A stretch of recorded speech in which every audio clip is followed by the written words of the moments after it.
good evening, Top fans. It's Bill from Top Fan Rivalry here again with another Top Fan Rivalry Clubhouse. And tonight I got some of my old friends coming back in, Brian and Chris from Throwing Partners. Boys, how are you?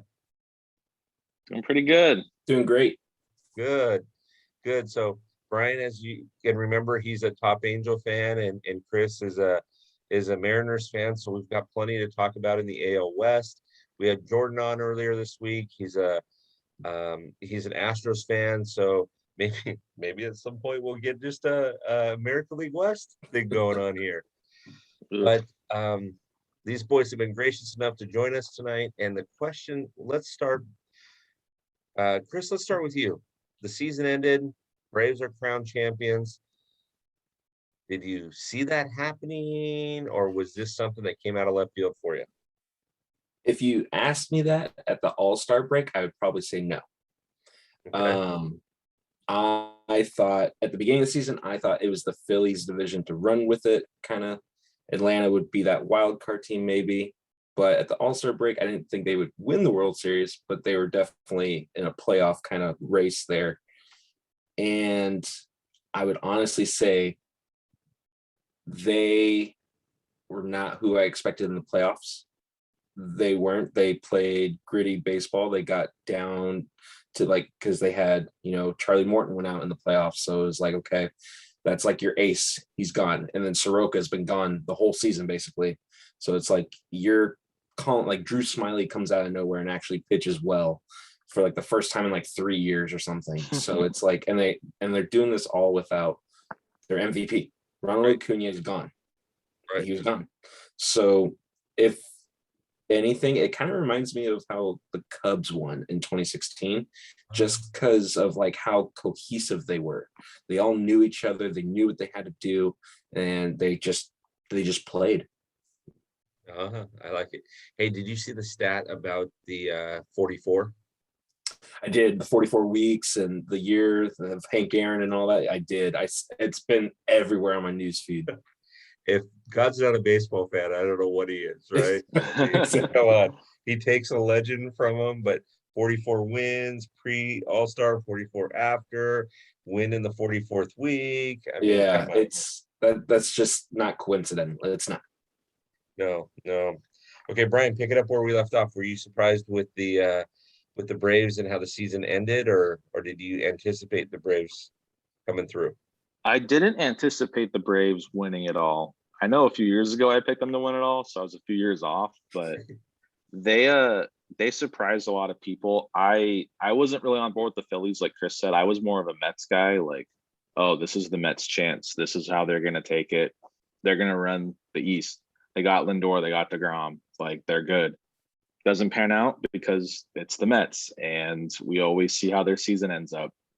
The Braves, what really got them, they rallied since the trade deadline, because it's not like Chicago where they were like, we're out of it. We have all these contracts expiring. Take them.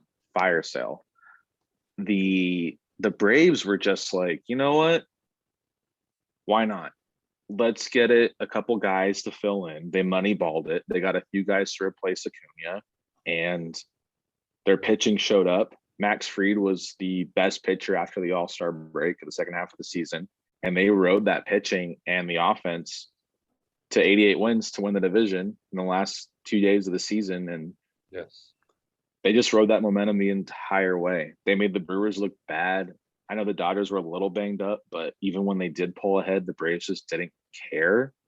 They were like, yeah, we're down, but we're not out. And then the Astros series was just atrocious. Honestly, I didn't watch all the games of the World Series. The games I did watch, kind of boring. It was either 3-2 or 7-0. So, but I'm glad they pulled it out. I'm glad they beat Houston. So Houston, I don't know if you boys have read the article yet that I put up about pitching, but I took some heat on Instagram private messages from some Astro fans about that, because I just talked about how they gave up 18 long balls in 5 games, and it's hard to do, or 6 games. I'm sorry, it's hard to win when you're giving up that many home runs. and the Braves were taking their walks. And so I had mentioned that it was bad pitch selection, and somebody just went off. I mean, it's just, Maldonado does great. I mean, this is in my DM in Instagram, and oh, Maldonado's great. It's just, and I'm like, okay, well then maybe it wasn't bad pitch selection. It was more of bad execution on the pitching, and then that could be true too. But it just was. It's weird. I will say this, and it proves the point. And Brian, to your point, 2002 with the Angels, right? If you get hot at the right time, it doesn't matter how you get there. And the Braves just got hot at the right time. And I mean, the last couple of weeks of the season, they got hot. They gelled that whole Pearl thing with Jock Peterson. I mean, come on, right? And by the way, I'm not running out to go buy pearls anytime soon. I mean, he sent him to the Hall of Fame supposedly. So yeah, I heard about that. Like, whatever. The best part was Tyler Matzik almost getting arrested on the street for trying to catch up with his bus. Well, that bus was driving 45 down small city streets. So yeah, I mean, he's probably the most normal guy you'll see on a roster. he is. He's a local boy too. He's from Orange County. Yeah, and I was super happy to see, even though it was against the Dodgers, I was super happy to see the success, because if you watch his career, it's kind of had this, and that's something he'll never forget, right? Yeah, it's just he was out of baseball a few years ago. He wasn't playing. Right. So we got the CBA coming.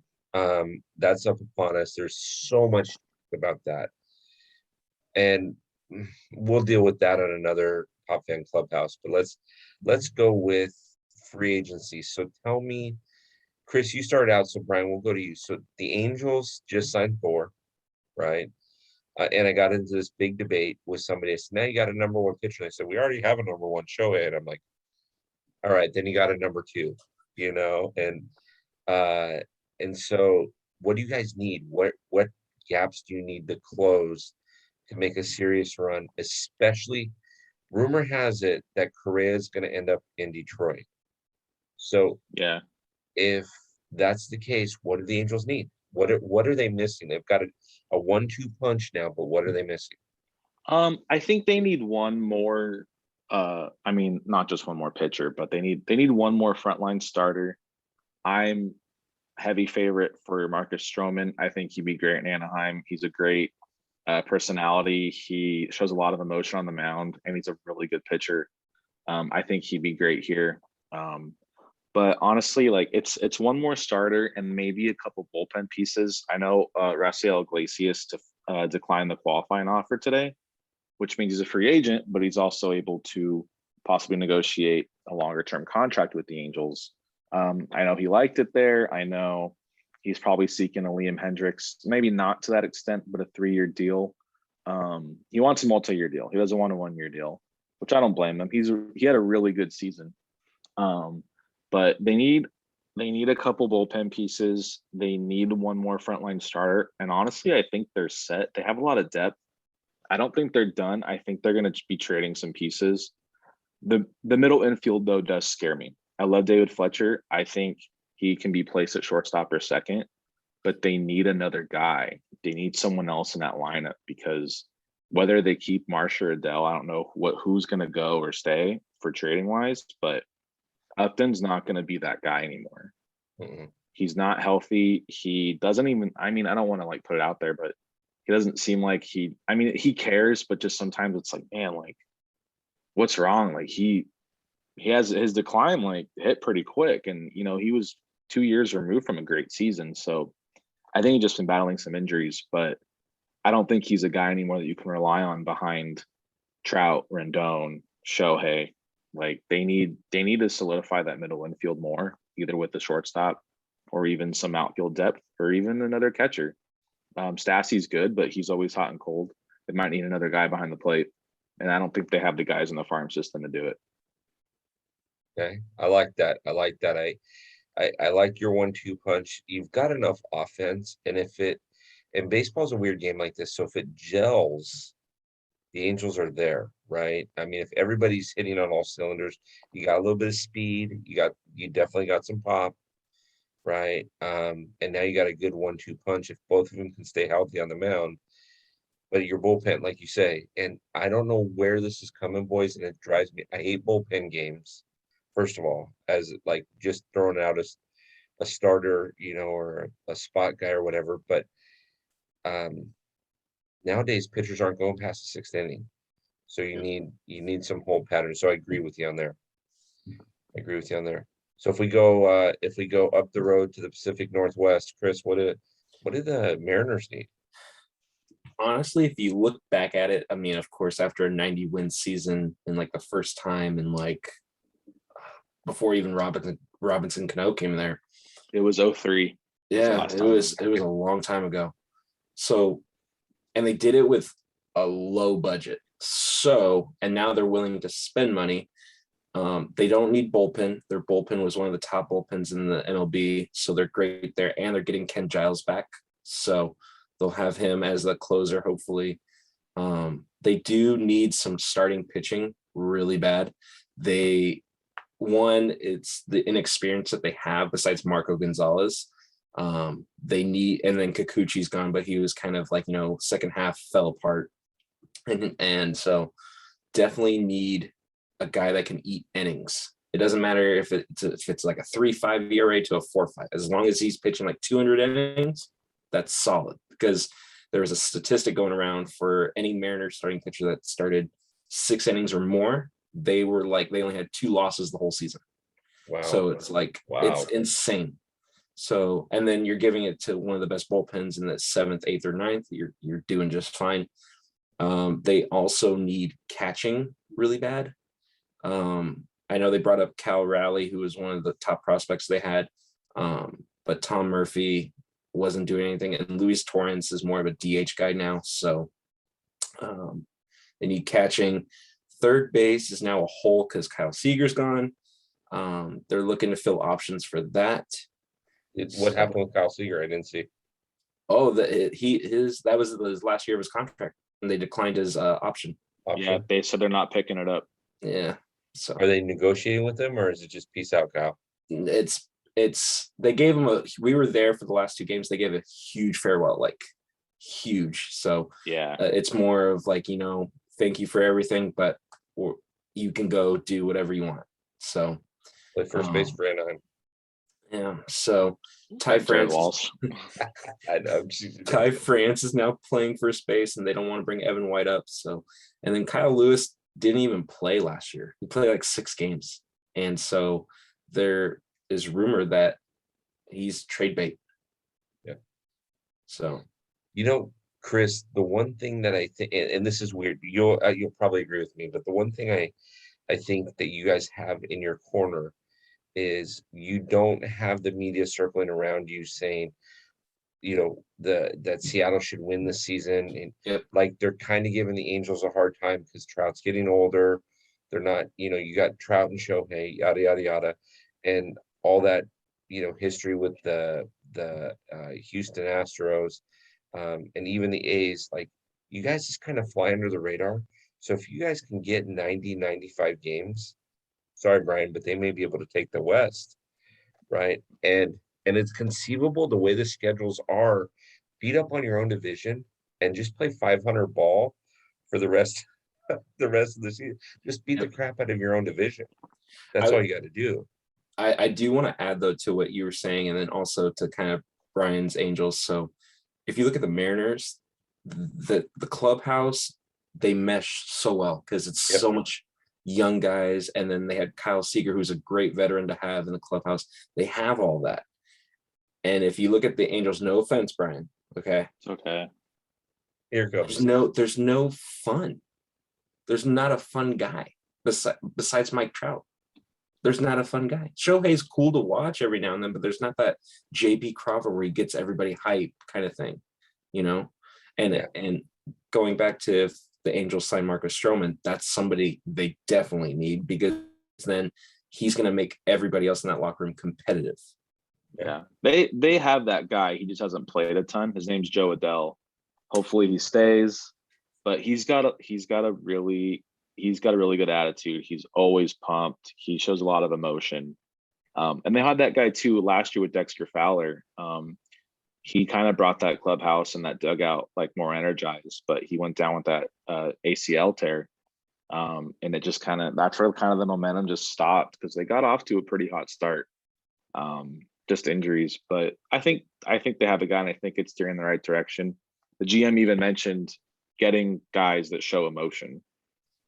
Like, I trust him. Like, he's like, I don't want to say the word, but he pretty much called the starting rotation a bunch of pansies. He's like, you just go out there and shove. I mean, you can be like the Mariners' old like baseball operations, and just they're boring. They're boring. Like Marco Gonzalez, he's boring. But I can't, like, from what I've noticed though about boring, the Angels, they're getting better, but a team that I've noticed is boring is the Yankees. This is getting way off topic, but I've watched a few games and stuff, and when they panned the dugout, they were only, I forgot what game it was before the playoffs. They're down by a run, and it was like the fifth inning. The dugout was dead.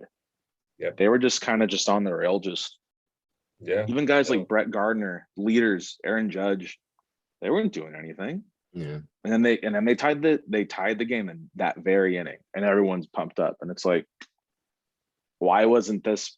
You were only down by a run in the fifth. Like, pick it up. That's, you see, to your point, and you said this was closer to the playoffs, but to your point, one of the things that drives me nuts about any team, and I've seen it happen with the Dodgers year after year after year, but I've been to plenty of Angel games where I've seen it too. Minor mistakes in April and May could cause you to become a couch potato in October. Minor mistakes, just overthrowing the cutoff person, right? Missing a bunt sign, not being able to lay down a bunt, right? Very basic things that we were taught when we were playing at 8 years old. And that you go through these stupid drills that you hate. And I call them stupid because we all hate them, right? Bunt coverages, right? I used to hate that as a pitcher. I know what a bunt coverage is, but you know what? When there's, in Major League Baseball, when there's 60,000 people yelling at you and the game's on the line, and you've seen that bunt coverage all year, maybe mentally, you go to the wrong place. You leave a bag open or something like that. And so I'm with you, Brian. That stuff drives me nuts because these guys are getting paid an awful lot of money to play a game that we used to play in our backyard. I mean, get jazzercise for it. You can't get up for it. Stop doing it. And I think a lot of us still play. Like, Chris still plays. He plays adult league. Like, I play softball. Like, it's fun. Have fun. And we're paying to play. They're getting paid to play. But see, that's to your point with Justin Upton. I've never met Justin. He's not the type of guy that off the field, he seems like a bad dude at all or anything like that. He seems like I hear he's a really nice guy. I hear he's a nice guy. I assume he's a very nice guy. I just don't know that he has the passion for it anymore. I think he's ready to be done. And but that's because we all played, right? We all played in high school. Some of us have played further than that. They don't teach you how to give it up. They don't teach you when the lights go out and nobody's chanting your name anymore. There's no newspaper articles. Like, you go into real life, they don't teach you how to do that. Yeah. Right? Because when you were 4, when your dad put a baseball in your hand, that became life, right? And then when you're 18 or 20 or 23, it's all over. And in Justin's case, and you're in your 30s and you've been playing it professionally, nobody teaches you how to stop playing. There's no rule book for that, right? Ask Roger Clemens, how many times did that guy try to come back? I'm going to play a 30-game season. Oh, I'm going to play a 60. So, okay, so we've talked about that. What is one player that you would love to have on your club if you can get them that is in the free agent market? Chris, go. Oh man, one player. If I can pick just one. Just one. That's so hard. I Brian's would love to have I would love to have Marcus Semien at second base. Really? Yeah. Okay. All right. Okay. That's not a bad move. No, What about you, Brian? not. That's a good choice, Chris. There's a lot of links for Simeon going to Seattle. I hope So he hopefully does. lands I there. hope he does. I want Stroman. I want Stroman so bad. Like if he signs somewhere else, I'll be happy for him. But man, he's a good player. I love his passion, and I really want him on my team. So you know all the Dodger free agents. Who do you think I would say? Let's take a guess. Scherzer, No, It's gonna be Seager. You want Seager back? Clayton. You want Clayton back? no, I want Chris Taylor back. Oh, you want the utility man. Under Well, the radar. We didn't even say his name, and he had a great right. season. Right. And so Clayton's great. He's the first ballot Hall of Famer. We already know that. Right. And there's some rumors that he may retire. Right. Yeah. But he's a first ballot Hall of Famer. Max Scherzer, there's some rumors that he may go to St. Louis. That's He's kind from of there. flying under the radar. But I'd love to have him back. Corey Seager, Scott Boras is asking for too much, too long of a contract. Show me that you can play more than 90 games in a season. I'll back up the truck for you. Yeah. But you got to show it to me. Seager's going to New York. I think he'll end up staying in LA, but I think we're gonna overpay for him. I think New York's gonna, yeah, I think New York's still going for Correa, which I think is weird. But Chris Taylor's the guy that laces him up. Tell me that either one of you, Chris Taylor came from you, Chris. I mean, Yeah. but would you want him back? Yeah, because one, he hits above average because we don't have anybody that hits above average. And he can play just about any position, Anywhere. and he laces them up. He reminds me of Dustin Pedroia in Dustin Pedroia's heyday. Doesn't do anything, shows up to the ballpark, laces them up, plays the game right, and gets on with it. I went to a couple of games when he was still with the Mariners, and it was him and Brad Miller were both the two shortstops there at the time. And Chris Taylor, I don't know what he did with the Dodgers, how he figured it out. He couldn't hit a home run. Couldn't do it. And long behold, he has I think it was 3 years after we let him go, he kind of just flourished in your guys' kind of farm system and found something that worked, and good on him. I would love to have him, but he can go somewhere else where he's really needed. Well, I was at a game a couple weeks ago where he hit three long balls in one game. I was in the stadium that night. Oh, that was crazy. Brian, tell me I'm wrong. Would you take Chris Taylor if you could get him in Anaheim? Yeah. Oh yeah. He could play anywhere. He reminds me a lot of the more I think he's a more athletic Ben Zobrist. Can play anywhere, lays his whole body out. Good call. Just I think Taylor might have a little bit more pop in his bat, but yeah, it's crazy to think that he came from Seattle. The Dodgers have something in the water in LA because I don't know, it's their development. They know how to do it. That's why they signed Andrew Heaney. Yeah. Trust me, boys, when I saw that the other day, I thought, I sure hope there is something in this water because, oh, for the love of it, he couldn't do it in Anaheim. He couldn't do it in New York. Hey, we got two of the Yankees prospects for Andrew Heaney. So I'm like, see ya. Thanks, Andrew. Hey, he's going to win 25 games this year. No. You mean in 3 seasons? If he's there for 3 seasons. 3.5 seasons. Thank you. Final notes. Okay, so as we're wrapping this up, this has been so much fun. I like talking with you guys because you guys are fun and you guys have some knowledge about your team. So final note, one person that this is going to be Captain Obvious for you, Brian, but one person on your team that you still need to build the team around or have built the team around and you're very happy with that, that's unreplaceable, right? And so you just can't replace that person. Brian, who's that? Mike Trout. That's right. Yeah. That was easy one. Chris? I would go JP Crawford. Okay. Who do you go for the Dodgers?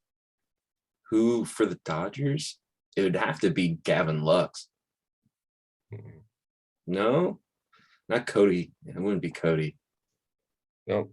Hot corner. the redhead. Justin Justin Turner. He's He's getting up there though. But here's the thing, though.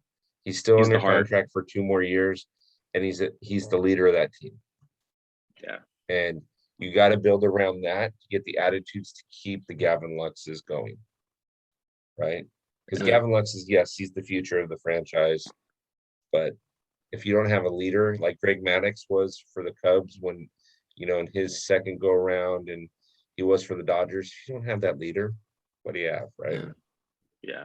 I a good call. think Turner's got to wear that makeshift Brandon Belt captaincy on his on his chest. Speaking of Brandon Belt, he's going back to the Giants. Yeah. Qualifying offer was accepted. They're loyal. Like me and Brian always talk about, San Francisco is always loyal to their farm guys that come all the way up. Brandon Crawford, Brandon Belt, they're going to be there forever. Buster. Yeah. Buster. Yeah. I unless the Giants make some serious splashes, so I think they're going to have trouble in 2022, even making it to 500. Yeah. They have money to spend. We'll see if that's a destination for a lot of these free agents. If I do have a question for you, Bill, because I've talked to Brian about it. If Correa does sign with Detroit, do they make playoffs after all the moves they've been doing? So yes, but they've got to do it through the wild card. So who takes that division? Then you still think the White Sox? White Sox. Yeah. Okay. Yeah, the White Sox are young enough and they're scrappy enough that I think that they have a lock on that division for the next 2 to 4 years. And we haven't even seen, Abreu obviously is lights out, right? But we haven't even seen Luis Robert play to his full potential yet. That guy's a beast. And nobody talks about Grandal as much as they need to. And that pitching staff is still pretty good. So I think Detroit makes it in. The issue that you have in the American League, and there's nothing you can do about it, is the Yankees are always going to be right there fighting for a wild card. The Red Sox are going to be there. And then you've got other teams like the Angels that can be there, right? And Toronto looks really good. So, I mean, you could have 3 playoff teams in Tampa. Everyone goes through Tampa too. Yeah. The team with no one, they somehow do it, and it's crazy. Yeah. So I think Detroit, that's a gorgeous stadium. It's a gorgeous fan base. I think it's a great question, Chris, but I think if they're going to do it, they're going to have to do it through a wild card, because that division's the White Sox to lose. I mean, if you remember this last season, the 2021 season, they had that division wrapped up in late August. And in fact, Dave, who's always on the Clubhouse with us, he's a White Sox fan, and he was telling me offline, Bill, this scares me because we're not playing high quality baseball. We're just kind of ho-humming it. And that's what ended up happening, right? They get in the playoffs against the Astros, and look what happened. Well, if you also look at Detroit's record this past season, they weren't bad at all. No, they weren't. For a team that had like nothing, like they were supposed to be where Baltimore's at, I mean, they finished really well. See, the question becomes, can Correa carry a team? So how many times have we heard pre-Shohei, how many times have we heard Mike Trout and the Angels are coming to town? Or, Clayton Kershaw and the Dodgers, or whoever. It is, Correa's got Bregman around him. He's got Altuve around him. Like, he's got other players that people talk about too. So it's not Correa and the Astros are coming to town. If he signs with Detroit, it will be Correa and Detroit is coming to town. Is he ready for that? I don't know. I don't know the answer to that. But he could learn from Miggy. Mm-hmm. They're both which, by the way, one's from Puerto Rico, one's from Venezuela, but like Miggy was with that when Prince Fielder and all of them were there, they were, hey, Detroit's Miggy and them are coming to town. Like they had Justin Verlander, David Price, they had all of them. They had everything. They had Max Scherzer. They had Anibal Sanchez. They had Rick Porcello. They should have won the 2014 World Series or the 2012 World Series, and they didn't. But going back to the question is if Correa does sign there is a veteran presence that could help him. Yeah. Yeah. I still think that division's the White Sox to lose right now. Oh no, I totally agree. But could they make to your original question, do they make the playoffs? Maybe not next season, maybe 2023. But if they're going to do it, they're going to go in through the wild card. I agree. And Detroit's window is open. Yeah, very much so. They've got no place to go. It's sad to me. I was talking to an Orioles fan the other day. It's sad to me. There are some teams that just aren't making any moves, and they just don't seem to be getting better, and they're trusting that their farm system is going to get them there. Baltimore's one of them. Arizona's another one of them. Chicago, the Cubs. I mean, who do the Cubs have anymore? Right? And so, I mean, you've got a number of teams that just aren't Pittsburgh. What's Pittsburgh doing? Right? You just have to keep Jersey, I guess. Yeah.